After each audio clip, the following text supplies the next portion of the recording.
ఈ మననము బాగా చేసినటువంటి మహానుభావులే ఇప్పుడు మనకు గ్రంథాలు రాసే గురువులైంది. శ్రవణం బాగా చేయకపోతే వాళ్ళల్లో బోధ రాణించదు. విద్యల రాణి అంటే విద్యాస్వరూపిణైనటువంటి సరస్వతి వాళ్ళల్లో క్రమ పద్ధతి లేకుండా చేస్తుంది. అందుకే శ్రవణ మననములు బాగా జరగాలి. ఇక మనకు శ్రవణ మననములు బాగా అయినాక నిధి ధ్యాస ఏర్పడుతుంది. నిధి ఉంటే ధ్యాస అక్కడే ఉంటుంది కదా. నువ్వు ఇక్కడ బంగారు నగలు దాచిపెట్టి హైదరాబాదుకు పోయినావు అనుకో, ధ్యాస ఎక్కడ ఉంటుందమ్మా? ఎక్కడ నిధి ఉంటుందో అక్కడే ఉంటుంది. 1000 రూపాయలు జోబిలో పెట్టుకొని మార్కెట్లోకి పోయినాము, అందరితో మాట్లాడతాం, అంగళ్ళల్లో ఉండే వస్తువులన్నీ చూస్తాం, బేరం చేస్తా అంటాం. కానీ ధ్యాస ఎక్కడుంటుంది? ఎవరైనా కొట్టేస్తారేమో అని అక్కడే ఉంటుంది. అంటే అది నీ మూలధనము కాబట్టి, నీకు సుఖాన్ని ఆనందాన్ని ఇస్తుంది కాబట్టి నీ ధ్యాస ఆడే ఉంటుంది. ఇప్పుడు శ్రవణము మననము చేసినాక మనకు పరమాత్మ వస్తువు ఇట్టిది అని ఒక నిధి ఏర్పడుతుంది. ఆ నిధి ఏర్పడిన తర్వాత ఇంకా నువ్వు ఏమన్నా తాగుతూ తింటూ తిరుగుతూ వ్యవహారం చేస్తూ సకల మన సంసారానికి సంబంధించిన కర్మలన్నీ చేసుకుంటావన్నా కూడా ధ్యాస ఎక్కడ ఉంటుంది? నిధి లేకపోతే ధ్యాస ఎక్కడ ఉంటుంది?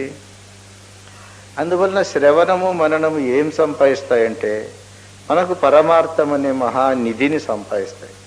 ఈ పరమార్థం అనే నిధి ఎప్పుడు సంపాదిస్తుందో అప్పుడు మన ధ్యాస అక్కడే ఉంటుంది. అన్నీ చేస్తుంటాం, అన్ని వ్యవహారాలు ముందే విచారించినాం కాబట్టి, అవి అబద్ధమని తెలిసింది కాబట్టి, ఇది చేయకపోతే తప్పదు గనుక, జీవనాధారం లేదు గనుక ఇవి జీవన విధానం కొరకు చేసుకుంటూ ఇది అశాశ్వతమని గట్టిగా నమ్మి శాశ్వతమైన బ్రహ్మ మీదనే మనసు ఉంటుంది. అందువల్ల మనకు నిధి ధ్యాస బాగా ఏర్పడతాయి. సంసారానికి ఏమి డోకా ఉండదు. అందరితో పాటు ధనధాన్య సంపదలు సంపాదించుకొని సుఖశాంతులుగా ఉండొచ్చు. మరి పరమార్థం గురుముఖంగా విచారించిన పరమార్థాన్ని ఎప్పుడూ మర్చిపోకుండా పెట్టుకోవచ్చు. ఇది ఈ 4 తరగతులు: శ్రవణము, మననము, నిధిధ్యాస.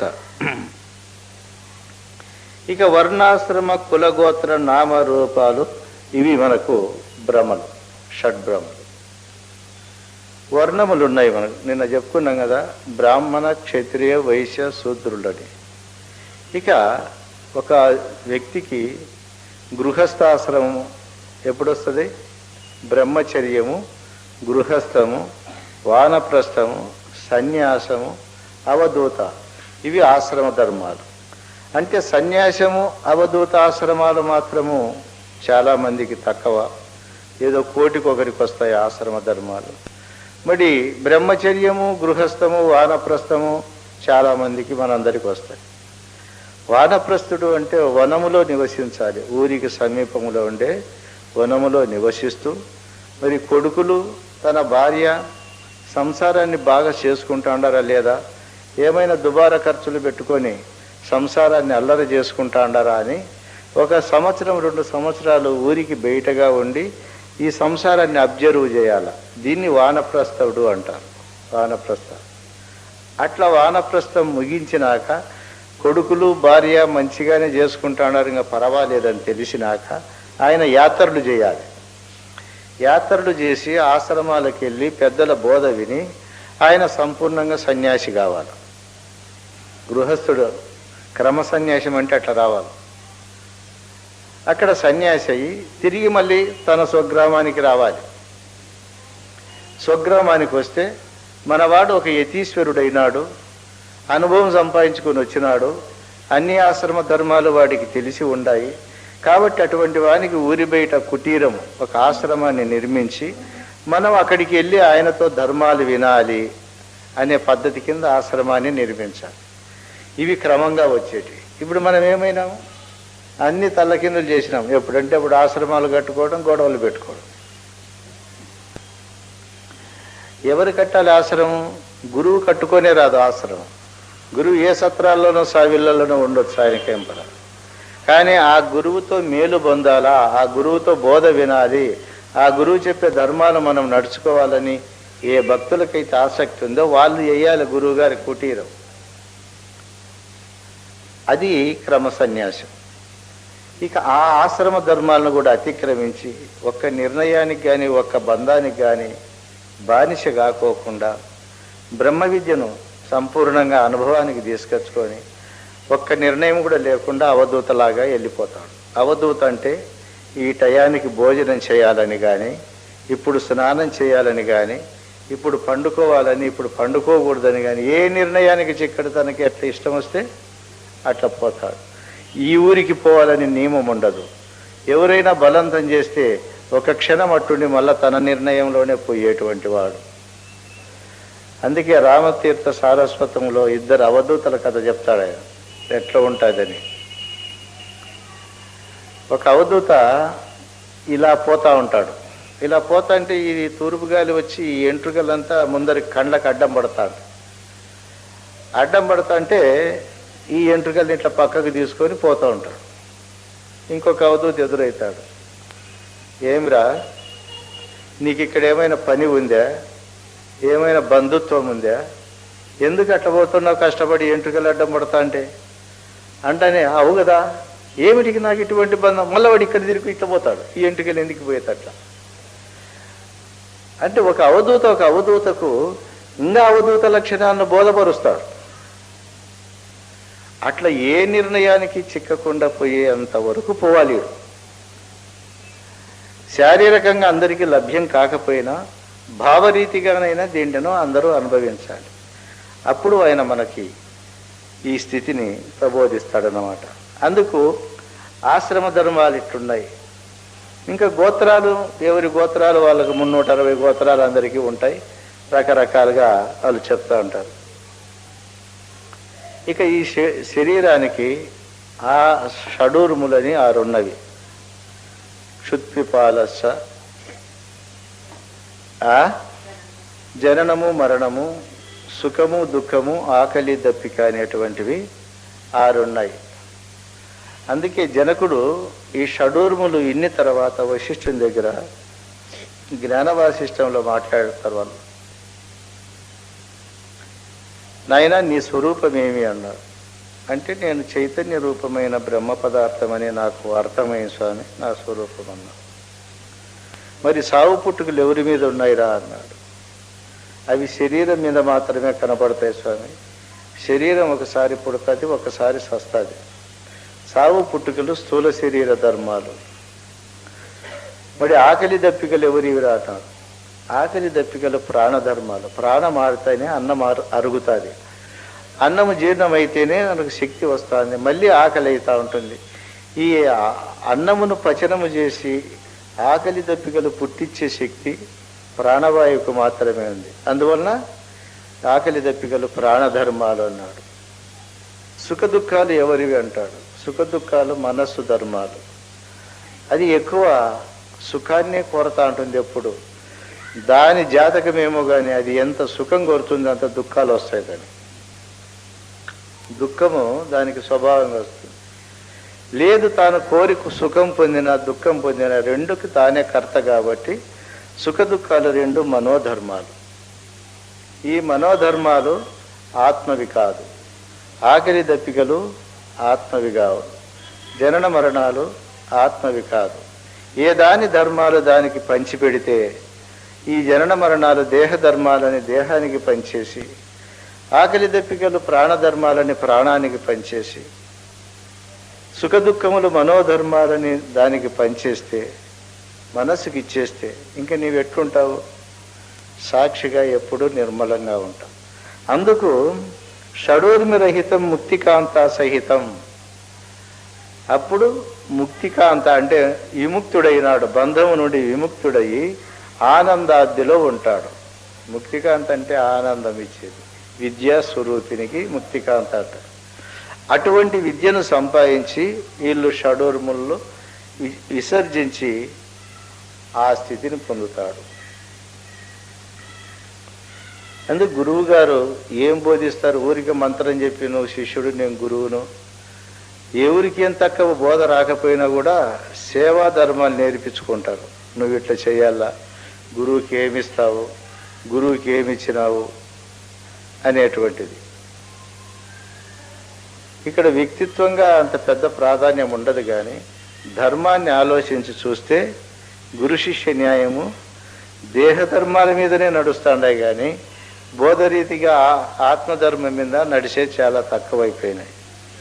అందువల్ల ఈ గురు శిష్య న్యాయానికి ఈ ధర్మాలన్నీ తెలిసిన వాడు శిష్యుని అట్లా నడిపించాలి. ఎట్లా నడిపించాలా? ఈ పెద్దలు చెప్పిన ధర్మం ప్రకారం నడిపించాలా. ఇక గురువు గారికి ఇంక వేదాంత ప్రక్రియ ప్రారంభమవుతుంది. ఆ వేదాంత రీతిగా 4 వేదముల యొక్క మహావాక్యాలు ఆయన చక్కగా చెప్తాడు. తత్వమస్యాది మహావాక్యార్థ లక్ష్యార్థ బ్రహ్మాఖ్యానుసంధాన నాదబిందు కళాతీత అద్వయ అవాచ్య అచింత్య అవ్యయ నిత్య శుద్ధ బుద్ధ ప్రజ్ఞాన ఘన నిర్వికల్ప నిర్వచన నిర్వికార నిరాకార నిశ్శబ్ద నిరతిశయ నిరుపమాన నిర్మల నిర్గుణ నిరవయవ నిరంధ్ర నిర్విశేష నిరుపద్రవ నిషిద్ధ నిష్కర్మ నిష్కలంక నిష్ప్రపంచ నిరంజన నిరాభాస సర్వ వికార శూన్య సహజామనస్క రాజయోగ సమాధి అధ్యక్షం శ్రీ శివరామ దీక్ష. ఇప్పుడు ఇక్కడ వరకే రాస్తాడు దీన్ని. ఎందుకంటే అమనస్క రాజయోగ సిద్ధిగా దీక్షితుల వారు ఉన్నారని. దీక్షితుల వారి భావ సిద్ధాంతం వేరు. దీక్షితుల వారు ఆత్మస్వరూప స్థితి పొంది సహజ అమనస్కుడై ఇట్లా ఉన్నాడనేటువంటి యొక్క స్థితి వేరు. తత్వమస్యాది మహావాక్యార్థ లక్ష్యార్థములు తెలిసినవాడు. తత్వమసి మహావాక్యము వేదములలో ఉపదేశ వాక్యం, ప్రజ్ఞానం బ్రహ్మ విధివాక్యము, అహం బ్రహ్మాస్మి అనుభవవాక్యము, అయమాత్మా బ్రహ్మ సాక్షాత్కార వాక్యం. ఇవి గురువు దగ్గర తత్వమసి మహావాక్యం విన్న తర్వాత వీడు అనుభవానికి తెచ్చుకోవాలి. కానీ మొదటినే ప్రజ్ఞానం బ్రహ్మ అహం బ్రహ్మాస్మి అయిన తర్వాత తత్వమసి మహావాక్యం వస్తుంది వేదాలు, వేదక్రమం. కానీ వీడు ప్రజ్ఞాన బ్రహ్మము అహం బ్రహ్మాస్మిని అంత పెరిగిన అర్థం చేసుకోలేడు కదా. గురువుగారి దగ్గర తత్వమసి మహావాక్యాన్ని శ్రవణమనను నిధిధ్యాసలు చేసినప్పుడే దాన్ని పొందే అవకాశం వస్తుంది. కాబట్టి తత్వమసి మహావాక్యమే గురూపదేశ వాక్యం. దీన్ని ఉద్దాలకుడు శ్వేతకేతువు సంభాషణ రూపంలో ఉండేటువంటి మహావాక్యం ఇది. ఇది చాందోగ్యోపనిషత్తు తత్వమసి మహావాక్యం. ఈ తత్వమసి మహావాక్యాన్ని శ్రవణ మనన నిధిధ్యాసలు చేయాలంటే ఆ గురువు ఎట్లా ప్రబోధించాలనేది ఈ వాక్యంలో వస్తుంది. ఎలాగా? శిష్యుడు వచ్చినాడు గురు సన్నిధానానికి. వచ్చి, మహాప్రభు, నేను ఈ యొక్క జనన మరణ భ్రాంతిని భరించలేకున్నాను, ఈ బంధమును తొలగించి నాకు మోక్షాన్ని ప్రసాదించు అని. మరి అటువంటి వానికి ఎట్లా చెప్పాలా ఆ గురువు గారు అన్నప్పుడు తత్తు త్వము అసి అని 3 పదాల చేత ఆ పరమార్థాన్ని కరతలామలకంగా చెప్పాలి. అట్లా చెప్పినప్పుడే వానికి పూర్ణబోధ సమీపిస్తుంది, దగ్గరికి వస్తాడు. అట్లా తత్వమసి మహావాక్యాన్ని శిష్యునికి చెప్పే విధానం ఎట్లా ఉంటుంది అన్నప్పుడు, నీకు మనకి ఈ ప్రపంచం అంతా కనిపిస్తుంది కదా, మొత్తం ప్రపంచమంతా కనిపిస్తుంది. ఈ ప్రపంచాన్ని నడిపించే దివ్య శక్తులంతా పైన సూర్య చంద్ర అగ్నులుగా, నక్షత్రాలుగా, మేఘాలుగా మనకు కనబడతా ఉన్నాయి.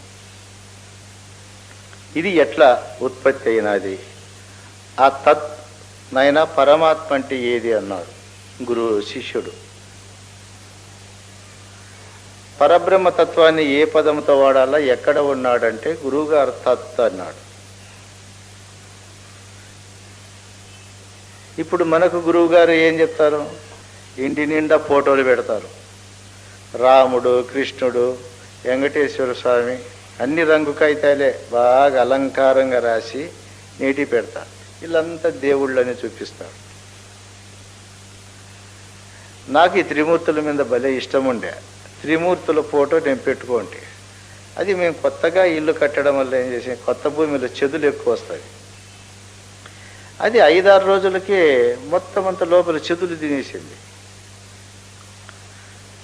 నేను ఏం పట్టంలో అంత ఇట్లా నల్లగా కనిపిస్తాను నేను చూస్తే అట్లా కదిలాడిస్తే అంతా కింద పడింది ఆ మట్టి చెదులంతా. అప్పుడు అనుకుండా నేను మరి చెదులు బట్టి కాగితాన్ని అంతా తింటా అన్నా కూడా ఏమి కదలని స్వాములు, ఇంకా నన్ను రక్షించేది ఎక్కడుండదు లేలకని చెప్పి అప్పుడు తీసిపెట్టేసిన. ఇంకా ఆ పొద్దు పోయింది ఆ దేవతాపురం. ఎవరు ఏమి నన్ను వద్దు కావాలనలేదు, కానీ నాకు ఒక అనుభవంలో వచ్చినటువంటి ఇటువంటి దాంట్కైనా నేను జీవితం అంతా పూజ చేసేది, ఇటువంటి దాంట్లోనే నేను ఉండేది అని చెప్పి ఒక విరక్తి కలిగింది. ఇంకా తర్వాత ఉపదేశం చేసిన గురువు మనసులో ఉండాలా, పక్కన మనకు పూజ గదిలో ఉండాలి. కాబట్టి ఆ మహానుభావులది మాత్రమే ఉంటాయి. అంటే తత్తని గురుడు చెప్పినప్పుడు పరమాత్మ తత్వాన్ని శిష్యునికి ఎలా ప్రబోధిస్తాడు ఈ గురువు. మరి ఇప్పుడుండేటువంటి గురువులందరూ మనకు ఉండే మత గురువులు కానీ ఎవరన్నా కానీ అన్నీ ఏదో ఒక బొమ్మనో ఏదో ఒక పటాన్నో ఇవి చూపిస్తూ ఉన్నారు.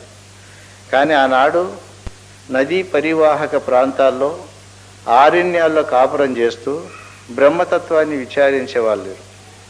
అప్పుడు అది అన్నాడు, అదే అంటే ఏది స్వామి అంటే నీ కనబడేటువంటి బ్రహ్మాండం ఎంతైతే ఉందో దాన్ని అన్నిటికీ ఆధారంగా ఉండే వస్తువు పరమాత్మ, అది తత్వం అన్నాడు. నేనెవరు స్వామి, నేనెవరిని? ఇంకా జంపున ఇదే వస్తుంది. తానేననకను నుండిన దానికి పేరేమి బయలు, తానేననచును నేనని ఎద నేనెవ్వరు లేనెరుకవు. ఇది ఎట్లా వచ్చిందో ఇక్కడ తత్వమసి మహావాక్యం చెప్పేటప్పుడు నేనెవరన్నాడు శిష్యుడు. అందుకు ఆయన ఏం చెప్పినాడు, అఖండ మండలాకారం వ్యాప్తం ఏన చరాచరం తత్పదం దర్శితం ఏన తస్మై శ్రీ గురవే నమః. పరమాత్మ అఖండ స్వరూపుడై మండలాకారంగా గోచరిస్తాడు. సూర్యమండలం, చంద్రమండలం, అగ్నిమండలం, భూమండలం, జలమండలం అని ఇట్లా మండలాలుగా ఉన్నాయి. ఇట్లా మండలాలుగా కనపడేటువంటి మనకి ఈ ప్రపంచం అంతా కూడా ఆ అఖండ స్వరూపమైన పరమాత్మ మీద ఆధారపడి ఉంది. అందువల్ల ఈ మండలాకారమైన ప్రపంచానికి ఆధారంగా ఉండేదేదో అది తత్. అట్లా తత్పదాన్ని నాకు దర్శింపజేస్తుంది గురుదేవ, నీకు నా నమస్కారం అంటాడు శిష్యుడు. గురువుతో ఏం మనం తీసుకున్నామో ఏం పొందినామో దాన్ని గురువారికి తిరిగి చెప్తే అంత ఆనందం. గురుదేవ మీరు చేసిన మేలు చెప్తా వినండి అని. అఖండ మండలాకారం వ్యాప్తం ఏన చరాచరం తత్పదం దర్శితం ఏన. వ్యాప్తం ఏన చరాచరం, చరాచర జగత్ అంతా ఏదైతే ఉన్నదో వ్యాపించి అటువంటిది దర్శింపజేస్త్రీ. దర్శితం, దర్శింపజేసినారు. అట్లా దర్శింపజేసిన గురుదేవ మీకు నా నమస్కారం అంటాడు. అంటే గురువుగారికి ఇటువంటి శిష్యుడు చిక్కితే ఆ గురువుకి ఎంత ఆనందం ఉంటుంది, అటువంటి గురువు చిక్కితే శిష్యునికి ఎంత ఆనందం ఉంటుంది. అంటే పరమాత్మ అంటే ఏదో ఇంకా వీడు శ్రవణమన నిధిధ్యాసలు చేసినాడు కాబట్టి తక్కన చిక్కింది. ఓహో ఆధార వస్తువే పరమాత్మ. అంత పెద్ద పరమాత్మని చిన్న బొమ్మలేకి తెచ్చి చూస్తాం మనం. సంకుచితమైనటువంటి భావాలు అయిపోయినాయి. భావం పెరిగి విశాలమైపోవాలి కానీ భావం కుషించి సంకుచితం కాకూడదు. అందువలన స్వామి వివేకానంద రామకృష్ణ పరమహంసకి నమస్కారం చేసినాడు. నమస్కారం చేస్తే ఆ తత్పదము దర్శింపజేసినాడు. అసి అన్నాడు ఆయన.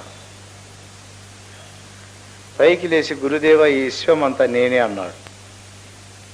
అటువంటి అధికారి కావాలరా నాకు అని చెప్పి ఆశీర్వాదం చేస్తాడు. ఇంకా నీవు ఎక్కడ పోయినా నీకు ఇది లేదు.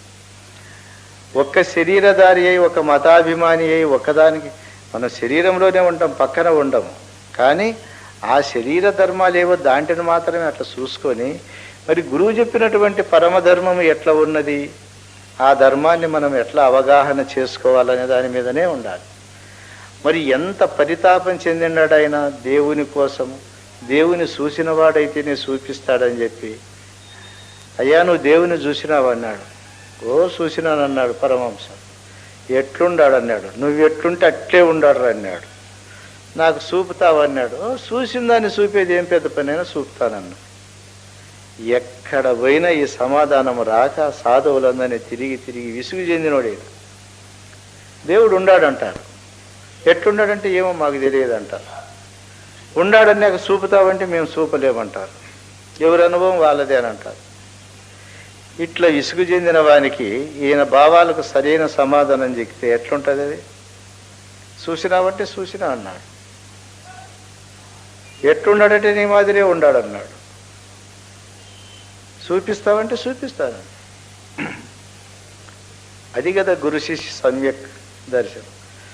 అట్లా పరిపూర్ణం పరిపూర్ణం అని చెప్పేవాళ్ళు కొందరు, అది కళ్ళకే కాని రాదు ఎవరు చూపలేరు అనేది కొందరు. మరి ఎవరు చూపందాన్ని ఉందని ఎందుకంటున్నావు? అదే ఉన్నట్లా లేనట్లా ఎవరు చూపందాన్ని? నువ్వు లేనిదే పరిపూర్ణం అనుకో అనేది. నువ్వు లేకపోతే పరిపూర్ణం అని ఏంటికి అనుకోవాలని? ఊరికి నేను లేకపోతే సరిపోదా? ఇట్లా వస్తు పదాలు తెలిసి నిజాన్ని చూపేకిరా అనేటువంటి వాళ్ళు ఉన్నప్పుడు ఈ శిష్యులకు తిప్పలు ఎక్కువ ఉంటాయి. ఆ రకంగానే తత్పదం దర్శితం ఏనా, ఆ తత్పదాన్ని దర్శింపజేస్తే గురుదేవ అట్టి మీకు నా నమస్కారం అన్నా. మళ్ళీ చెప్పినాడు, స్థావరం జంగమం వ్యాప్తం యత్కించిత్ చరాచరం త్వంపదం దర్శితం ఏనా తస్మై శ్రీ గురవే నమః. స్థావర జంగమాత్మకంగా మనకు భూమండలం కనపడుతుంది. చెట్లు గుట్టలు పుట్టలుగా ఒకే చోట ఉన్నాయి కొన్ని జీవులు. ఇక మానవులు పశువులు పక్షులు క్రిమి కీటకాదులు జలచరాలు మొదలైనటువంటివన్నీ చెరిస్తూ ఉన్నాయి. అవి స్థావర జీవులుగా ఉన్నాయి, ఇవి జంగమ జీవులుగా ఇవి ఉన్నాయి. ఈ చరా అచరము చెరించేటివి అచరంగా ఉండేటువంటివి అయితే ఎంతైతే సృష్టి ఉందో అది అన్నిటికీ ఆధారంగా ఉండే వస్తువు త్వంపదం నీవు అని చెప్పితిరి. శిష్యునికి ఎట్లా చెప్పినాడు? ఈ విశ్వరూపాన్ని చూపిస్తాడు.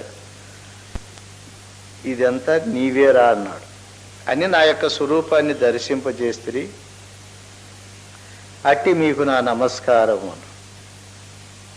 అట్టి స్వరూపాన్ని దర్శింపచేయడం అంటే ఇప్పుడు సామాన్యంగా చెప్తుంది ఆ భావానికి, ఈ సృష్టి అంతా నేనేననే అనగలుగుతామా?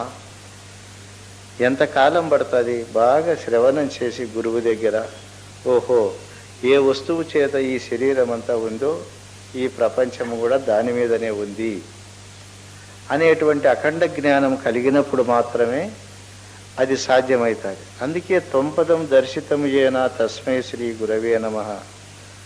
అది నీవని దర్శింపజేస్తుంది. మరి ఇన్ని నీవేనేటువంటిది నీకు ఎట్ట తెలుస్తుంది? ఎవరి కులం వాళ్ళది, ఎవరి మతం వాళ్ళది, ఎవరి ఇల్లు వాళ్ళవి, ఎవరి పెండ్లాలు వాళ్ళు, ఎవరి భర్తలు వాళ్ళు, ఎవరి తల్లులు వారు అయిపోయారు కదా. ఇన్ని రకాలుగా వస్తాయి. కానీ ఇది మంది భౌతిక దృష్టి. భౌతిక దృష్టికి ఇంతకంటే గొప్పగా ఇంకా కనిపించదు. ఇక ఆధ్యాత్మిక దృష్టితో చూస్తే ఇప్పుడు మనకు కళ వస్తుంది కదమ్మా, స్వప్నం వచ్చినప్పుడు ఇట్లా ప్రపంచం అట్లనే వస్తాయి అనుకో. పశువులు వస్తాయి, మనుషులు వస్తారు, పశుపక్షాదులు వస్తాయి, స్థావర జంగమాది ఊర్లు అడవులు అన్నీ వస్తాయి. అన్నీ ఎక్కడి నుండి వచ్చినాయి? అవి ఎవరు చేసి ఇచ్చినారు మనకి? అన్ని రూపాలు నీవే కావాలి, నువ్వే అయినావన్నీ, వేరే ఏం కాలేదు. అందుకే అన్నిటినీ నీవే చూస్తావు. మళ్ళా నీవు రోజంతా మెలకువలేకి వస్తానే అవన్నీ నీలో అంతరించిపోతాయి, నువ్వు ఒక్కడే మిగులుతావు. ఎట్లా నీకు స్వప్నంలో కనపడిన సకల ప్రపంచానికి నువ్వే ఎట్లా కారణమైనావో, ఈ కన్నులు తెరిస్తే కనపడి ఈ స్వప్న ప్రపంచానికి నువ్వే కారణం, వేరే కారణం లేదు. అది అనుభవంగా తీసుకోవాలి. నిదానంగా మననం చేసి ఇట్లా పెద్దలు చెప్పినారు కదా, ఇది నిజమా కాదా? మరి స్వప్నంలో ఎవరు తీసుకొచ్చి ఇవ్వలేదు కదా, అంత ప్రపంచం ఎక్కడి నుండి వచ్చింది? మరి అది వచ్చి నాకు కనపడుతుందంటే అది నాకంటే వేరుగా ఉందా, నేనై ఉండానా అని బాగా మననం చేస్తే అది తెలుస్తుంది. ఆ స్వప్నం ముందు మనకు తాత్పర్యమైతే ఈ జాగ్రత్త అర్థమవుతుంది. ఈ జాగ్రత్త అర్థమైనప్పుడు ఈ ప్రపంచం కూడా మనకు ఇట్టిది, నేను ఆ స్వరూపమే కానీ అన్యము కాదు. ఎప్పుడైతే ఇట్లా మూలాధారంగా నిన్న చెప్పుకున్నాం ఉపమానం, ఫ్యాన్ కానీ, లైట్ కానీ, మైకు కానీ, టీవీ కానీ, రేడియో కానీ ఇవన్నీ మనకు భిన్న భిన్నాలుగా కనపడతానే, వీటి లోపల కరెంటు మాత్రం ఏకంగా దాంట్లోకి ఒక కరెంటు, దీంట్లోకి ఒక కరెంటు రాదు. అట్లా మానవులు, పశువులు, పక్షులు, క్రిమి కీటకాదులుగా అనేక భిన్న ప్రపంచం కనబడతానే, అన్నిట్లో జీవ పదార్థం ఒకటే ఉంది, ఇష్మత్ పదార్థం. ఆ పదార్థమే నీవని నాకు దర్శింపజేస్తిరి అంటారు. తత్తు తొమ్ము అసి అనేటువంటి పదాన్ని ఎట్లా తీసుకొస్తాడు చూడండి. ఇక చిన్మయం వ్యాపితం సర్వం త్రైలోక్యం సచరాచరం అసిత్వం దర్శితం ఏన తస్మై శ్రీ గురవే నమః. చిన్మయం అంటే జ్ఞానస్వరూపుడు. అన్ని శరీరాల్లో సృష్టి అంతా కూడా జ్ఞానం వ్యాపించి ఉంది. ఏ ఆవరణతో కూడితే ఆ జ్ఞానం వలె ప్రకాశిస్తుందే కానీ వాస్తవికంగా చూస్తే అన్ని జ్ఞాన స్వరూపమే. జ్ఞానాన్ని మించి పక్కన ఏమి లేదు. ఇట్లా చరాచర రూపంలో చిన్మయ రూపకంగా ఉండేటువంటి జ్ఞాన స్వరూపాన్ని ప్రబోధించి, ఆ జ్ఞానము నీకంటే భిన్నం కాదప్ప, ఆ జ్ఞానమే నీ స్వరూపం అని చెప్పి నాకు బోధిస్తుంది, అసిపదాన్ని నాకు తెలియజేస్తుంది అని చెప్పని తత్వమసి మహావాక్యాన్ని ఇంత చక్కగా చెప్తాడు. దీనికి జహర్ లక్షణము, అజహర్ లక్షణము, జహద జహర్ లక్షణం అని 3 లక్షణత్రయాల చేత బోధించాలి. ఇప్పుడు ఊరికి ఇట్లంటే బోధపడదు. అది దీనికి ఈ ప్రపంచము నేనే, ప్రపంచంలో ఉండే ఆత్మను నేనంటే నా స్వరూపం ఎట్లా బాగా తెలియబడుతుంది అనేదానికి జహర్ లక్షణం అని ఒక లక్షణాన్ని పెట్టాను. జహత్ అంటే విడవడము అని, విడిచిన లక్షణం అని దానికి పేరు. సరే, ఇడిచిన లక్షణములో నీకు బ్రహ్మత్వము తత్వమసి వాక్యం సిద్ధిస్తుందేమో అని చూసినారు. తత్ అంటే ఇదేమి, అది అన్నాడు. అది అంటే అర్థమేమి, మొత్తం మనకు కనపడే ప్రపంచం అంతా తెలుస్తుంది కానీ ఆధారంగా ఉండే వస్తువు తెలియదు.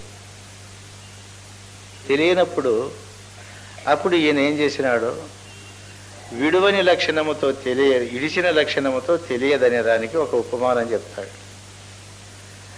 జహర్ లక్షణము చేత ఎట్లా బోధించారు దీన్ని అని. జహత్ అంటే విడవడం. ఇప్పుడు మనం బ్రహ్మాండము, సూర్యచంద్రాదులు, దానికి ఆధారంగా ఉండే పరమాత్మను అన్నిటినీ ఇడిచిపెడితే ఐక్యము చేసేకి అక్కడ ఒక వస్తువు కూడా మిగలదు. అందువలన సర్వసంగ పరిత్యాగిగా విడిచిన లక్షణముతో ఆ భావాన్ని పొందుదామంటే విడిచిన లక్షణానికి సాధ్యం కాలేదు. ఇక్కడ శరీరములో ఉండే జీవుడు, ఈ చైతన్యాన్ని అన్ని ఇడిచిపెడితే ఇక్కడ ఐక్యానికి ఇక్కడ ప్రత్యేగాత్మ కానీ చైతన్యం కానీ ఏమీ మిగలదు. అందువలన జహర్ లక్షణముతో అక్కడ ఈశ్వరుడు కానీ ఇక్కడ జీవుడు కానీ మిగలరు. కాబట్టి ఇడిచిన లక్షణముతో కుదరదని జహర్ లక్షణం వద్దన్నారు. ఇక విడువని లక్షణంతో ఏమన్నా జీవేశ్వరులకు ఐక్యం కుదురుతుందా అని అన్నారు. విడువని లక్షణములో ఇవి కించజ్ఞత్వ గుణాలు కలిగి, జనన మరణాలు కలిగి, సుఖ దుఃఖాలతో బాధపడే జీవునికి సర్వజ్ఞుడయి, జనన మరణ రహితుడయి, అనంతకాలము అనంత యుగాలు బతికేటువంటి ఈశ్వరునికి ఐక్యం కుదరదు. అందుకే అట్లా విడిచిన లక్షణములో ఐక్యం కుదరదు, ఇక్కడ విడువని లక్షణముతో ఐక్యం కుదరదు. అందువల్ల ఏం చేసినారు, భాగత్యాగ లక్షణం, జహర్ లక్షణము అనేటువంటి ఒక లక్షణాన్ని ప్రవేశపెట్టి అక్కడ విడువదగినదేదో ఇక్కడ విడువదగినదేదో, అక్కడ విడవకూడనిది ఏదో ఇక్కడ విడవకూడనిదేదో రెంటిను సమానంగా అర్థం చేసుకుంది. అక్కడ సర్వజ్ఞత్వాది గుణ, ఈశ్వరుడు స్వరూపాన్ని విచారిస్తే సర్వజ్ఞత్వాది గుణాలు ఉండాలి. సర్వజ్ఞత్వాది గుణాలు అంటే సర్వ సృష్టిత్వం, సర్వ పరిపాలకత్వం, సర్వ నియంత్రత్వం, సర్వ అంతర్యామిత్వం, సర్వ వ్యాపకత్వం, సర్వ సంహారకత్వాది గుణాలు ఈశ్వరునికి ఉన్నాయి. జీవునికి నేను సుఖిని, నేను దుఃఖిని, నేను పాపపుణ్యాలు అనుభవిస్తూ ఉన్నాను, నేను బంధమోక్షాలు అనుభవిస్తూ ఉన్నాను, నాకు ఈ యొక్క అనేక జన్మలలో చేసుకుని పాపపుణ్యాలు ఇప్పుడు అనుభవిస్తూ ఉన్నాను, ఇప్పుడు చేసినటువంటి పాపపుణ్యాలు ముందుకు అనుభవిస్తాను, నేను స్త్రీని, నేను పురుషుని, నేను వైశ్యుని, నేను శూద్రునని ఇటువంటి వ్యక్తిగతమైనటువంటి కించజ్ఞత్వ గుణాలు జీవునికి ఉన్నాయి. కాబట్టి అక్కడ సర్వజ్ఞత్వ గుణాలు పంచభూతాది ప్రపంచాన్ని ఈశ్వరునికి తీసేసి అందులో చైతన్య సత్తా మాత్రంగా ఉండేటువంటి పరమాత్మను తీసుకోవాలి. ఇక్కడ పంచకోశాలు కించజ్ఞత్వ గుణాలు అన్ని దృశ్యములను తీసేసి ఈ అన్నిటికీ చైతన్యం ఇచ్చేటువంటి ప్రత్యేగాత్మ స్వరూపమైన ప్రత్యేగాత్మను నేనని తీసుకోవాలి. ఇప్పుడు ఎట్లా ఉంటుంది? అక్కడ సర్వజ్ఞత్వాది గుణాలు కించజ్ఞత్వాది గుణాలు పోతే రెండు ఏక పదార్థంగా కనబడతాయి. ఇప్పుడు మనకు ఏట్లో నీరు ఉన్నది, ఇంట్లో నీరు ఉన్నది, కానీ ఇంట్లో ఉండే చిన్న ఉపాధి అయినటువంటి బిందె, పెద్ద ఉపాధి అయినటువంటి ఏరు, ఈ ఉపాధులను రెండు తీసేస్తే నీళ్లకు భేదము లేనట్లు ఈ నీరు ఆ నీరు ఏకం ఎట్లయితుందో అట్లా సర్వజ్ఞత్వాది గుణాలతో ఉండే ఈశ్వరునికి అవన్నీ తీసేసి కించజ్ఞత్వాది గుణాలు జీవునికి ఉండేటివన్నీ తీసేసి అక్కడ ఆధారంగా ఉండే పరమాత్మ స్వరూపాన్ని, ఇక్కడ ఆధారంగా ఉండే ప్రత్యేగాత్మ స్వరూపాన్ని తీసుకొని ఆత్మ బ్రహ్మల ఏకత్వాన్ని ప్రబోధించాలి. అట్లు ప్రబోధిస్తే ఈ శిష్యునికి ఉన్నటువంటి అనాదిగా ఉండే అజ్ఞానం అంతా తొలగిపోయి అప్పుడు బ్రహ్మత్వం సిద్ధిస్తుంది, బ్రహ్మైక్యానుసంధానం కలుగుతుంది. ఇక నాకు శాసించేవాడు కానీ, నన్ను సృష్టి చేసేవాడు కానీ, నన్ను పోషణ చేసేవాడు కానీ, లయం చేసేవాడు కానీ ఏదీ లేదు. అవన్నీ అజ్ఞానంతో తోచిన భావాలన్నీ నన్ను వదిలిపెట్టిపోయినాయి. ఇప్పుడు నేను నిర్మలంగా ఉన్నాననే పూర్ణస్థితి వస్తుంది. అందుకు తత్వమసి మహావాక్యార్థములో ఉండే వాచ్యార్థ లక్ష్యార్థాలను బాగా అర్థం చేసుకోవాలి.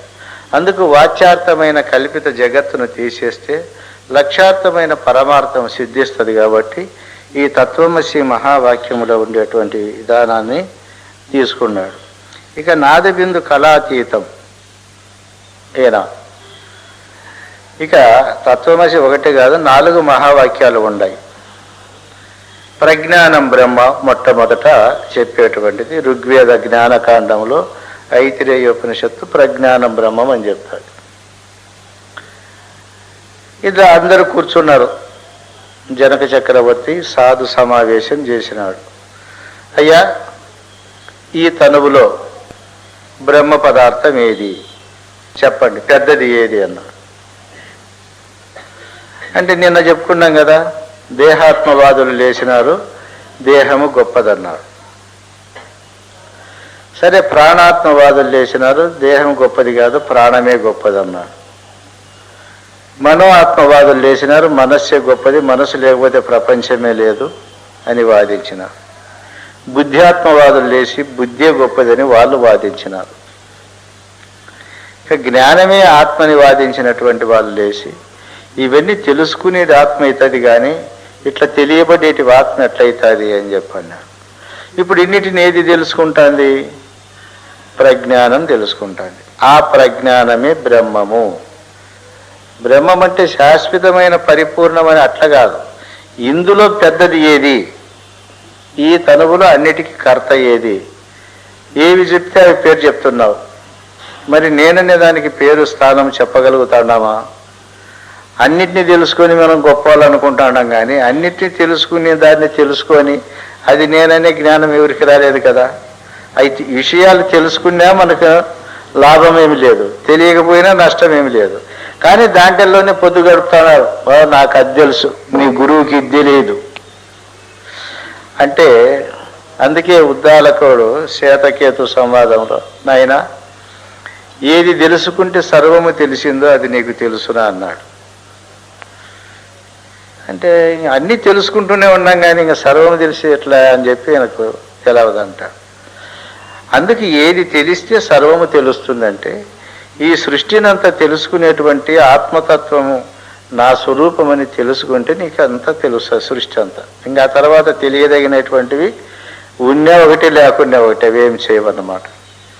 అందుకు ఈ సర్వమును తెలుసుకునేది అటువంటిది ఏదైతే ఉందో అది ప్రజ్ఞానం బ్రహ్మ, అది ప్రజ్ఞానం, అదే దీంట్లో గొప్ప పదార్థం అన్నారు.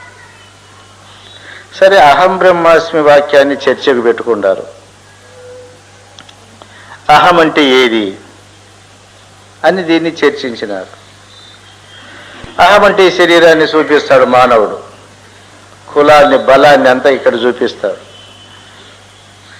అంటే అహం అనే పదానికి ఈ శరీరమే లక్ష్యమా, ఈ శరీరానికి అహమనే గుణం ఉన్నదా లేదా? దీనికి అహమనే గుణం ఉంటే చనిపోయినప్పుడు కదా కూడా ఇది అహం అనాలి. చనిపోయినప్పుడు ఇది అహం అనలేదు కదా, అంటే అప్పుడు కూడా ఇప్పుడుకి ఒకటే పద్ధతే దీనికి. అప్పుడు ఎట్లా లేదో ఇప్పుడు కూడా దీనికి లేదు. ఇప్పుడు అహం అనేది ఏదంటాంది లోపల అనేది ఆలోచన చేయాలి. ఈ అహం అనేటువంటి యొక్క శరీర భ్రాంతితో అహం అనే పదము మిథ్యాత్మవాదం. అంటే ఇది నశించిపోయే శరీరము నేనని చెప్పిన వాదం, నేనని భ్రాంతి పడడం. ఇంకా కొంత లోపలికి పోతే అహం అనే పదానికి ఈ స్థూల శరీరం కాకుండా సూక్ష్మ శరీరం అర్థమవుతుంది. నేను వెనకటి జన్మలో చేసిన పాపపుణ్యాలు ఇప్పుడు అనుభవిస్తా ఉన్నాను, ఇప్పుడు చేసే పాపపుణ్యాలు ముందుకు అనుభవిస్తానని చెప్తుంది. ఇది అనుభవం చెప్తుంది. అంటే వెనకటి జన్మలో పాపపుణ్యాలు అనుభవించి ఈ జన్మకు రావాలంటే ఈ శరీరం రాదు కదా. ఈ స్థూల శరీరం అప్పుడే చచ్చిపోయింది, దాన్ని అప్పుడే కాల్చడమో బూడ్చడమో చేసినారు. అప్పుడు ఆ శరీరంలో చేసిన పాపపుణ్యాలు అనుభవించేకి ఏ శరీరం రావాలి? సూక్ష్మ శరీరం రావాలి. సూక్ష్మ శరీరమే నేను అని అంటాడు. ఎందుకంటే అప్పుడు చేసినాను, ఇప్పుడు చేస్తానని, ఇంకా ముందుకు అనుభవిస్తాను అని 3 జన్మల వృత్తాంతాన్ని మింద వేసుకొని చెప్తుంది. పోనీ ఆ సూక్ష్మ శరీరం నీవా అని బాగా ఆలోచన చేస్తే ఇది గవనార్థం. నీ సత్తా చేత అది వ్యవహారం చేస్తుంది, కానీ అది నీవు కాదు. ఎందుకంటే నా మనస్సు బాగలేదు, నా బుద్ధి బాగలేదు, నా ఇంద్రియములు బాగలేవు, నా కన్నులు బాగలేవు, నా ముక్కులు బాగలేవు, నా చెవులు బాగలేవు అని చెప్తా ఉంటుంది. అంటే ఈ బాగుండడం బాగలేకుండా ఉండడం అనేటువంటిది కేవలం నీకు కనపడతా అంటే చెప్పిన మాటలు. అందువల్ల నువ్వు దాన్ని చూస్తూ ఉండవు. అందువలన అహం అనే పదానికి ఈ సూక్ష్మ శరీరం కూడా లక్ష్యము కాదు, అది నిర్ణయం కాదు. ఇప్పుడు సూక్ష్మ శరీరాన్ని కూడా నువ్వు చూసి తెలుసుకుంటున్నావు కాబట్టి నీవు మహాకారణ శరీరమైన జ్ఞాన స్వరూపము. అప్పుడు అహం బ్రహ్మ అస్మి, అది నేను అనేది పూర్తి దృఢమైనప్పుడు నేను బ్రహ్మమునైతి, నేను స్థూలము కాదు, సూక్ష్మము కాదు, కారణ శరీరం కూడా కాదు. ఎందుకంటే నాకు తెలియదు, నేనేమి తెలియని వాడిని, నేను మూర్ఖుని, నేను అజ్ఞానిని అని అంటాడు.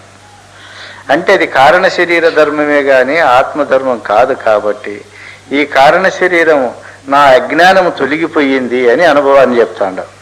అజ్ఞానం తొలగిపోయిందంటే నువ్వే అజ్ఞానం అయితే నువ్వే తొలగిపోవాలి, కానీ అజ్ఞానం తొలగిపోయిందని ఎట్లా చెప్తున్నాను?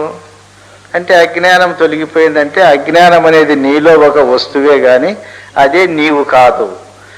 ఎప్పుడైతే ఇట్లా ఆత్మజ్ఞానం వస్తుందో అప్పుడు అహము బ్రహ్మ అస్మి.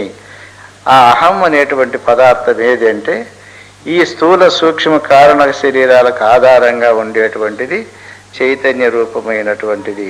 కాబట్టి అది నేనైనానని అయింది. ఇక తత్వమసి గురు శిష్య న్యాయము తెలిసింది. అయం ఆత్మ బ్రహ్మ, 4వ వాక్యము. అయం ఆత్మ బ్రహ్మ, ఈ అంతరములో ఉండేటువంటి ఈ చైతన్యమే బ్రహ్మము అన్నారు.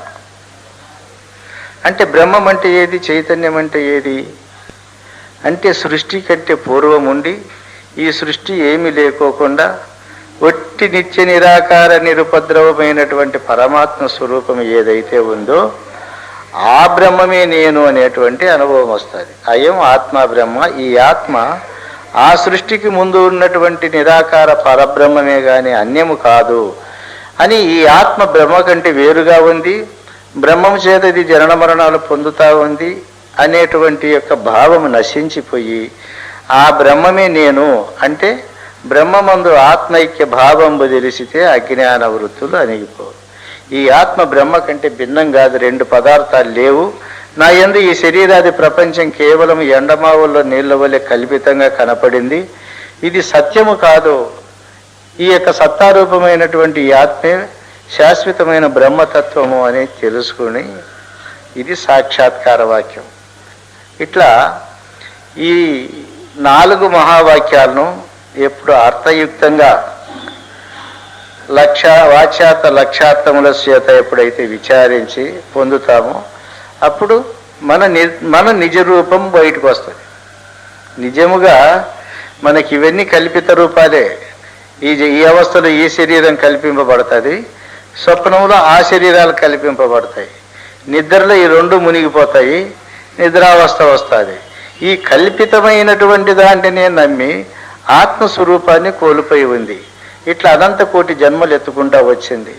ఎక్కడ దీనికి దరిదాపు కానక ఈ శరీరానికి సుఖాలు కావాలని దేవతలను సృష్టించుకొని, నాకు ధనమి ధాన్యమి, నా పిల్లలకు రోగాలు పోగొట్టు, నా పిల్లలకు చదువులు ఇచ్చేటట్లు చెయ్యి, నా వంశమంతా పారంపర్యంగా సుఖ సంతోషాలతో ఉండేటట్లు చెయ్యి అని నీవు అఖండమైన పరమాత్మ స్వరూపం అయినప్పటికీ కూడా నిన్ను నీవు మరచడం వల్ల, నీకు ఆపాదింపబడిన ఈ చిన్న శరీరము సత్యమని నమ్మడం వల్ల నీ పవిత్రమైన రూపాన్ని కోల్పోయి వీటికి దిగజారి వస్తుంది. ఇట్లా వచ్చి ఎన్ని వేల ఏండ్లయిందో, ఎన్ని జన్మలైనాయో, మరి అనేక జన్మ సుకృత ఫల విశేషం చేత ఈ పరమార్థం తెలుసుకోవాలనే గుణం కలిగినప్పుడు ఇది మనకు రావాలి. అందుకు మహావాక్య విచారణ చేసి మన నిజస్వరూపం తెలుసుకున్న తర్వాత పరిపూర్ణతత్వాన్ని తెలుసుకోవాలి. దీనికి ఈ గుణము తొలగదు. ఎంత ఇది బ్రహ్మమును అన్నా కూడా జగద్రూపం ధరించే గుణము దానికి ఉన్నది. ఆధారమైనటువంటి స్థానం అట్లా చైతన్యం అయినా కూడా ఇది కల్పన చేయకుండా ఉండదు. ఆ మొదట్లో ఏమి తక్కువై తాను ప్రపంచాన్ని కల్పించుకుంది. ప్రపంచం కల్పించుకునేందుకు సుఖపడాల కదా, సుఖం ఎక్కడైనా ఉన్నదా? అందుకే క్షరాక్షరోపాధి ద్వయదోషములు అన్నాడు. క్షరోపాధి కానీ అక్షరోపాధి కానీ ఈ 2 దోషములే. 2 నిరంతరము సుఖ దుఃఖాల చేత బాధపడేటివే. నువ్వు ఈశ్వరుడైనా సుఖ దుఃఖాలు తప్పవు, జీవుడవైనా సుఖ దుఃఖాలు తప్పవు. అందుకు క్షరాక్షరోపాధులు 2 యొక్క సుఖ దుఃఖాలను అతిక్రమించాలంటే ముందు ఆ దోషాలను అర్థం చేసుకోవాలి. ఆ దోషాలను అర్థం చేసుకున్న తర్వాత దోషరహితమైనటువంటిది, ఉపాధులకు అందనటువంటిది పరిపూర్ణ దర్శనం చేసుకొని పోవాలి. అందుకే నీకు అచ్చిరాని ఊరున నీకే గృహమచ్చనట్లు. ఇప్పుడు బ్రహ్మాండం అనే ఊరు ఉంది, ఈ పిండాండములనే గృహాలు ఉన్నాయి. నీకు ఈ ఊరే అచ్చిరాదు. నీ జాతకములో నీకెక్కడ సుఖము లేదురా, ఈ ప్రపంచంలో ఎక్కడున్నా నీకు దుఃఖమే. ఏ రూపంలోనన్నా ఉండు, సంపూర్ణ సుఖం అనుభవించిన వాళ్ళు ఎవరూ లేరు. ఆ సుఖంగా అనుభవిస్తానగానే ఇంకొకటి వస్తుంది, నన్ను చూసుకోమని. ఏం చేస్తాడు? ఇప్పుడు ఆకలి అవుతుంది, భోజనం చేస్తే సుఖం అనుకున్నాం, భోజనం చేస్తానగానే పనులు జ్ఞాపకం వస్తాయి, ఆటికి పోవాలి ఇటుకి పోవాలి. ఆ పనులు నిద్ర జ్ఞాపకం వస్తుంది, విశ్రాంతి జ్ఞాపకం వస్తుంది. ఎప్పుడు నువ్వు ఇది సుఖం అని ఆడ 2 సేపు ఉండవా? నువ్వు ఏడన్నా ఎక్కడా లేవు. మనం సుఖం అనేటువంటి ఒట్టి ఆశకు బానిసలమైనా కానీ సుఖమును మాత్రం ఎక్కడా పొందలే. అందుకే ఇది దోషము, దీని యందు సుఖము లేదు. కాబట్టి ఈ ద్వయదోష రహితమైనటువంటిదే పరిపూర్ణత్వము. ఈ ద్వయములో ఎప్పుడు కూడా పూర్ణత్వము లేదు అనేది కృష్ణ ప్రభుల వారు కందపద్యాలకు హెడ్డింగ్ ఇస్తూ క్షరాక్షరోపాధి ద్వయదోష రహిత పరమతత్వ కందపద్యములు కందాలని చెప్పాను. అటువంటి యొక్క స్థితిని పెట్టి మరి నాదబిందు కళాతీతం. ఇప్పుడు మనకు నాదము, బిందువు, కళలు ఈ 3 మన అనుభవాలు. నాదము అంటే చెవిలో వినపడతాయి దశవిధ నాదాలు, దాన్ని చూసేకి యోగం చేసినారు. నాదం అంటే వాక్కుతో వస్తుంది, నవరసభరితమైన రాగాలు, అనేక రకమైనటువంటి శబ్దజాలం అంతా వస్తుంది. ఈ నాదములు. ఈ ముక్కులో బిందు స్వరూపమైన జీవుడున్నాడు. ఈ శ్వాసను పట్టుకుంటాం. కళ్ళల్లో కళ ఉంది, చిత్కళారూపిణైనటువంటి పరమాత్మ. ఈ నాదము, ఈ బిందువు, ఈ కళ, ఈ మూడు ఉన్నంత వరకే ప్రపంచం తిప్పలు మనకి. ఈ మూడు నిద్రలో లయించిపోతాయి. నాదము ఉండదు, బిందువు కాని రాదు, కళ కాని రాదు. అప్పుడు ఎట్లుంది? పరమ సుఖంగా ఉంది. నువ్వు ఈ భూమండలానికంతా రాజైనా ఆ సుఖం ఉండదు, నిద్రలో ఉండే సుఖం. నిన్న అది సుఖం ఇది సుఖం అని డెకరేషన్లు చేసి, ఆరాధన చేసి, నానా రకాల వస్తువులు తెచ్చి, పెద్దలందరినీ సత్కరింపజేసి, అంతా ఉపన్యాసాలు చెప్పించి, అందులో ఉండే సుఖం ఒకటి. ఏమన్నా సుఖం ఉందే మీకు? తిప్పలు తిప్పలు తిప్పలు, ఒక్కటే తిప్పలు. సంకల్పం ఒకటి చేయాలని. ఇంక నిన్న చేతగాలి హాయిగా రూమ్ మీద పండుకున్నాడు అనుకో, మరి ఈ సుఖాలన్నీ దానికి సాటి అయినాయా? అంటే జ్ఞాని ఒక అనుభవంలో చూస్తాడు. ఏమీ లేనప్పుడే ఆత్మ సుఖిస్తుంది, అన్నీ ఉన్నప్పుడే దుఃఖపడుతుంది. కాబట్టి జ్ఞానులు ఏం చేసినారు? ఏమీ లేనప్పుడే కదా ఆత్మకు సుఖం ఉన్నదని అన్నీ అబద్ధమని తీసేసినారు. అన్ని అబద్ధమని తీసేస్తే ఇప్పుడు అన్ని అబద్ధం చేసుకుని నిద్ర ఎట్లా సుఖంగా ఉందో, అన్ని అబద్ధం చేసిన జ్ఞాని కూడా సుఖంగా ఉంటాడు. నీ దీంట్లో ఏం పరమరహస్యాలేం కాదు, అందరి అనుభవం అంతే కదమ్మా. నిద్రలో ఉండే సుఖం ఎక్కడన్నా ఉంటుందా? నువ్వు పండగ చేసుకొని తిన్న సుఖం ఉంటుందేమో, కడుపు అంతా చెడిపోయి బాధ పెడతాది. పండగలో సుఖం లేదు, ఏ దాంట్లోనూ సుఖం లేదు. నిద్రలో అంత సుఖం ఉంది. ఎందుకు సుఖం ఉంది? ఏమి ఉండదు కాబట్టి. ఏమి ఉండదు కాబట్టి సుఖమే ఉంటుంది. ఏమన్నా ఉంటే దుఃఖం ఉంటుంది. అందుకే జ్ఞానులు ఏం చేసినారు? ఈ కనబడే ప్రపంచం, ఈ శరీరం అబద్ధం అన్నారు. అబద్ధం అనేటువంటి నిర్ణయం అనే నిద్రపోయినారు వీళ్ళు. కాబట్టి వాళ్ళకు ఏది ఉన్నా ఏది పోయినా హాయిగా సుఖంగానే ఉండారు. ఇది అనుభవంగా చూడాలంతే, వేరే ఏమి లేదు. అవురా, రాజ్యాలు వెళ్ళిన ఈ సుఖం లేదు కదా ఇక్కడ ఉన్నది. అందుకు నాదబిందు కళాతీతమైనటువంటి స్థానమును ఎప్పుడు పొందుతామో అప్పుడు మనకు నిజమైన సుఖము లభ్యమవుతుంది. అట్లా ఆత్మానంద సుఖాన్ని అనుభవించినటువంటి వాడు ఎట్లుంటాడు? అద్వయ, ద్వయం ఉండదు. స్థూల సూక్ష్మ కారణ మహాకారణములని కానీ జాగ్రత్త స్వప్నములు అనేటువంటి ఏ ద్వయము ఉండదు. అందువల్ల ఆయన అద్వయుడు, ఒకే పరమాత్మ స్వరూపుడిగా అంటాడు. అవాచ్య, వాక్కు ఉండదు. ఎందుకంటే వర్ణించి వర్ణించి వర్ణించి వాక్కు నిలిచిపోతుంది, అంటే చచ్చిపోతుంది. ఇప్పుడు అందరూ ఆ దేవుణ్ణి వర్ణించి గానం చేసి తత్వాలు వాడి శ్లోకాలు చదివి పూజలు దిబ్బలు చేసేసి ఏమైపోయారు? లాస్ట్కు చచ్చిపోతాను. ఇంక నాకు పూర్ణత్వం అయింది అంటుంది వాక్కు అనదు. అందుకే అది అవాచ్యం, వాక్కు నిలబడిపోతుంది. అచింత్యం, ఇంక చింతించదు. ఎందుకంటే చింతింపబడే వస్తువు ఒకటి, చింతించే వస్తువు రెండు ఉన్న చోటే చింత ఉంటుంది. ఇచ్చేవాడు దేవుడు, తీసుకునేవాడు జీవుడు. వీళ్ళకు చింత ఉంటుంది. ఈడేం చేయడు, దేవునికి సేవ చేయడు, ఏమీ ఇవ్వడు. నీ నామం స్మరిస్తాడు కదా, నువ్వే నన్ను అన్ని చూసుకో. పుట్టి పేరు స్మరిస్తే ఈయనకి అన్ని ఇవ్వాలంట. ఆయనకు కూడా అంత పిచ్చేమో, నాన్న స్మరిస్తాడు పాపం ఈయనకి ఇవ్వాలని. ఇప్పుడు మనం ఒక యజమాని దగ్గరికి పోయి, ఒక మంచి సావుకారి దగ్గరికి పోయి నీ పేరు జపం చేస్తా, సాయంత్రం నాకు కూలి ఇవ్వమంటే ఇస్తాడా? పని చేస్తే ఇస్తాడు కానీ లేకపోతే లేదు. వీడు పని పాట చేయకుండా నీ నామం చేపిస్తాడు కదా నాకు ఈ అని కూర్చుంటాడు. ఎట్లన్నాడు? నీ శంకు చక్రాలు అమ్మి తెచ్చి పెట్టవయ్యా నాకు, నీ భార్య మీద ఉండే సొమ్ములు గిమ్ములు అమ్మి తీసుకొచ్చి పెట్టు, నేను నిన్ను నమ్ముకోని లేదా అంటాడు. అంటే వీడు ఊరికే నమ్ముకుంటే వాడు అన్నీ పెట్టాలంట, పని చేయకుండా.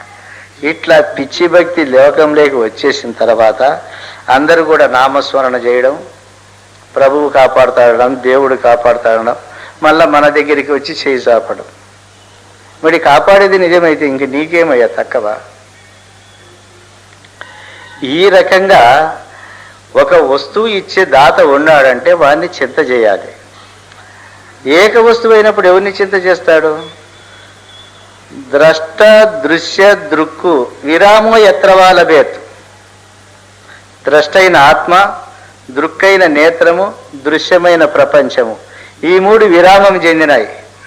ఎక్కడ చెందినాయి? సమాధి స్థితిలో, జ్ఞాన స్థితిలో కంటే నిద్ర స్థితిలో 3 లేవు. దృష్టి తత్రైవ కర్తవ్య, నీ భావం అక్కడ పెట్టు. నానాసాగ్రావలోకని ముక్కుకొన మీద పెట్టి చూడవద్దు. అట్లా ఏకైక అద్వయ బ్రహ్మస్థితిని పొందినప్పుడు వాడు వాక్కుతో వచించడు, మనసుతో కోరడు, భావంతో చింతించడు. ఎట్లా ఉంటాడంటే సాక్షాత్ పరమాత్మ ఎట్లా ఉంటాడో అట్లా ఉంటాడు. ఇది స్థితి. అచింత్య అవ్యయ. దీంట్లో మనకు వ్యయము కాని పదార్థం ఒకటి, వ్యయమయ పదార్థం ఒకటి ఉంది. ఈ శరీరం అందరికీ చచ్చిపోతుంది కదా, చచ్చిపోతుంది. కానీ ఈ శరీరంలో ఇంకొక శరీరాన్ని పుట్టించే పదార్థం ఉంది. ప్రపంచమంతా అశాశ్వతమే, కానీ ఈ శరీరాలు అశాశ్వతమైన ఈ ప్రపంచం ఉన్నంత వరకు ఉండే ప్రయత్నం చేస్తుంది. ఇది అంటే అవ్యయ శక్తి ఉంది. ఈ శరీరంతో వ్యయం కాకుండా ఇంకా కొన్ని శరీరాలను పుట్టిస్తుంది, పిల్లలను చేస్తుంది. మళ్ళీ దాంట్లో ఈ శక్తి పెట్టిపోతుంది, ఊరికే పోదు. ఇప్పుడు మనకు ఒక ధాన్యపు గింజ భూమిలో వేసినాం, అది స్వరూపం ఏమైపోయింది, నశించిపోయినట్టు మనకు కనపడుతుంది. అది కర్రగా మారుతుంది. మారిన తర్వాత మళ్ళీ అది ఏం రూపం ఎత్తది, మళ్ళీ ఒక 100 వడ్ల గింజల రూపం ఎత్తది. ఇక్కడ ఒక గింజ లయమైనట్లు మనకు కనబడితే 100 గింజలు మళ్ళీ 100 గింజలు కనబడతాయి. అంటే ఆత్మయందున ఈ అవ్యయ శక్తి ఆరంభం నుండి అంత్యం వరకు అనర్గళంగా వస్తూనే ఉంటుంది. అట్లా అవ్యయం, అది నశించిపోయేటువంటి వస్తువు కాదు. నిత్య శుద్ధము, అది నిత్యము పరిశుద్ధంగా ఉంటుంది. ప్రజ్ఞాన ఘన నిర్వికల్ప నిర్వచన నిర్వికార నిరాకార నిశ్శబ్ద నిరతిశయమైనటువంటి తత్వం అది. అందువలన ప్రజ్ఞానం ఘనీభవించాలి. మన జ్ఞానం ఎట్లుంటుందంటే విన్నప్పుడు కరిగినట్లు, అనుభవం అయినట్లు, ఆనందం పొందినట్లు ఉంటుంది. మళ్ళీ బయటికి పోతానే అంతా పోతుంది. అంటే ఘనీభవించలే, ప్రజ్ఞానము స్థిరత్వానికి రాలే. ప్రజ్ఞానం కేవలం కల్పితంగా, ఊహాజనితంగా గాలిలో కలిసిపోయేదానిగా ఉంది అది. అట్లా ప్రజ్ఞానము ఘనీభవించి ఇట్లా నిత్యుణ్ణి, నిరాకారుణ్ణి, సర్వవ్యాపకుణ్ణి, అద్వయ బ్రహ్మమును అనేటువంటి స్థిరత్వం రావాలి. అట్లా నిరతిశయ నిరుపమాన నిర్మల నిర్గుణ నిరవయవ నీరంధ్రం. ఇది సృష్టి రంధ్రం ఉంది. దీనికి బ్రహ్మకు సృష్టి రంధ్రం ఉంది. అందుకే సుషుమ్న నాడి అనేటువంటి ఆ సూక్ష్మ రంధ్రము విశ్వమును పుట్టించేటువంటి విశ్వయోని. అది సుషుమ్న నాడికి విశ్వయోని, జగద్యోని అని పేరున్నది. అందుకే ఇడయు పింగళయను కుడి ఎడమల నుండు నడుమ సూక్ష్మ సుషుమ్న నాడియుండు. ఆ నాడి రంధ్ర మధ్యమునందు సూర్య, సోమ, అగ్ని, విద్య, అక్షర, మాయ, ఆత్మ, సప్త సముద్రములు, సప్త పర్వతములు, చతురాగమములు, శాస్త్రములు, పంచభూతములు, లోకములు, గుణములు, కళలు, బిందునాదము, దిగ్వాయు, బీజమాది సకల దృశ్య పదార్థము సమతనుండు. సృష్టి సామగ్రి పరమాణువు కంటే పరమాణు రూపమై అక్కడ ఉన్నది. అందుకే అక్కడ నూతనంగా జగత్తును పుట్టిస్తుంది, నూతనంగా బ్రహ్మత్వాన్ని, ప్రపంచాన్ని అనుభవిస్తుంది అది. కాబట్టి జగద్యోని. అందుకే ఇక్కడికి వచ్చిన తర్వాత జగత్ కల్పన పూర్తి అయింది కాబట్టి నీరంధ్రంచ, ఇంకా రంధ్రము లేదు, సృష్టి రంధ్రం నిలిచిపోతుంది అన్నమాట. నిరుపద్రవ, సృష్టి లేదు కాబట్టి ఉపద్రవములు లేదు. నిషిద్ధ నిష్కర్మ, ఇడవడము కాని కర్మను చేయడం కానీ లేదు. నిష్కలంక, కలంకము లేనటువంటి నిష్ప్రపంచ నిరంజన, నిష్ప్రపంచుడై, అంజనం అంటే జ్ఞానము, ఇంకా ఏదాన్ని గుర్తెరగకుండా, నిరాభాస, ఏది ప్రకాశించకుండా స్వయం ప్రకాశం అనేటువంటి ఆత్మభ్రాంతి లేకోకుండా, సర్వ వికార శూన్య, ఇంక ఇంతవరకు చెప్పినటువంటి వేదాంత వికారాలు ఉన్నాయే అవన్నీ ఏమి లేకోకుండా, సహజామనస్క రాజయోగ సమాధ్యధ్యక్షం, సహజంగానే తాను లేని స్థితిని, ఈ యోగములన్నిటికీ రాజైన యోగ స్థితిని తాను అనుభవిస్తాడన్నమాట. అందుకు శ్రీ శివరామ దీక్షిత సూర్ణికలో సామాన్యముగా వేదాంత ప్రక్రియ అంతా క్రమ పద్ధతిగా రాసినాడు ఆయన. ఈ క్రమ పద్ధతిని గిన మనం మొదటి లాస్ట్ వరకు శ్రవణ మనన నిధిధ్యాసలు బాగా చేస్తూ వచ్చినామంటే చక్కటి అనుభవం వస్తుంది. ఆ అనుభవమే సాంప్రదాయ ధర్మం, అదే సాంప్రదాయ మర్మం. ఈ మర్మధర్మాలు తెలియకుండా పోతే ప్రయోజనం ఉండదన్నమాట. తర్వాత తచ్చరణ సరసీరుహ యుగళ సంజనిత మకరంద బిందు సందోహ స్వాద మత్త బృంగాయమాన శ్రీమత్ కంబాలూరి అప్పబ్రహ్మ ప్రియ శిష్యరత్న పరశురామన్వయాంబోధి శరద్రాకాపూర్ణ సుధాకర శ్రీమత్ కౌండిన్యమౌని గోత్రోద్భవ కోటేశ్వర నామధేయ తత్పత్ని సుబ్బమాంబ గర్భ సంజాత వెంకట నారసింహ దాసోహం సంతతం భజామి. ఇట్లా శ్రీ శివరామ దీక్షిత పరశురామ నరసింహ దాసు రాసినటువంటి శ్రీ శివరామ దీక్షిత సూర్ణిక అనేటువంటిది సంపూర్ణము. ఇక ఒక మంగళారు చెప్పండి. సూర్ణిక అయిపోయింది కాబట్టి ఆప్ చేయన. నిర్గుణాయ నిర్మలాయ నిత్యమంగళం సగుణ నిర్గుణ రహితాయ సంకల్పవర్జితాయ సర్వసాక్షితీతునకు సత్యమంగళం సత్తు చిత్తు సమసిపాయ శత్రు సంహారణాయ ఒత్తిలేని దీపముని కిత్తు మంగళం శ్రేష్టలన్నీ ఉడిగిపాయ చేసేదేమీ లేకపాయ శేషమ్మ మనసు మీలో చేరే మంగళం పరిపూర్ణాయ సకల భవ్య దివ్య రూపాయ పరశుర మాయ సీతారామ మంగళం జై నిర్వికారాయ సకల నిత్య ముక్తిదాయకాయ నిర్గుణాయ నిర్మలాయ నిత్య మంగళం. చూడు, శ్రేష్టలన్నీ ఉడిగిపాయ చేసేదేమీ లేకపాయ శేషమ్మ మనసు మీలో చేరే మంగళం. ఇది మన లాస్ట్ స్థితి. శ్రేష్టలన్నీ ఉడిగిపోవాలా, చేసేది ఏమి ఉండకూడదు. ఆ ఉన్న మనసు గురువుకి ఇచ్చేసి ఊరికే ఉండాల. ఇది లాస్ట్కు వచ్చేటువంటి స్థితి. స్థిరమగు మీ పదవిని సుస్థిరముగ సంస్థాపనంబు చేసి జనులకున్ పరిపూర్ణ బోధ ప్రకటపరచిన మరి శివరామార్యులకు మంగళమనరే ఆర్యులకిప్పుడు మంగళమనరే పొంగుచు సిద్ధాంత పూర్ణులయ్యరు కాను పొంగుచు సిద్ధాంత పూర్ణులయ్యరు కాను భంగపరచిన గురు పారంపర్యులకు మంగళమనరే తత్పీఠముకు మంగళమనరే నిరతము జగములు మీరియు మరుపును ఎరుకయునుగాక మాయయు లేకన్ పరిపూర్ణమైన గురునకు మరి మరి విశ్రాంతి చెంది మంగళమనరే నిత్యము శుభ మంగళమనరే అంగాలింగములకు అతీత మగు మాయ అంగాలింగములకు అతీత మగు మాయ సంగరహిత గురు సభకు అధ్యక్షులకు మంగళమనరే నిత్యము శుభ మంగళమనరే మరియును పీఠస్థులకును పరమతత్వ విచారులకును నిరతము వేదాంత సభలో నిలకడైన సాధుజనులకు హారతి దిగో మంగళ హారతి దిగో సద్గురు మూర్తుల హారతి దిగో మంగళ హారతి దిగో మంగళం గురుదేవాయ మహనీయ గుణాత్మనే సర్వలోక శరణ్యాయ సాధురూపాయ మంగళం.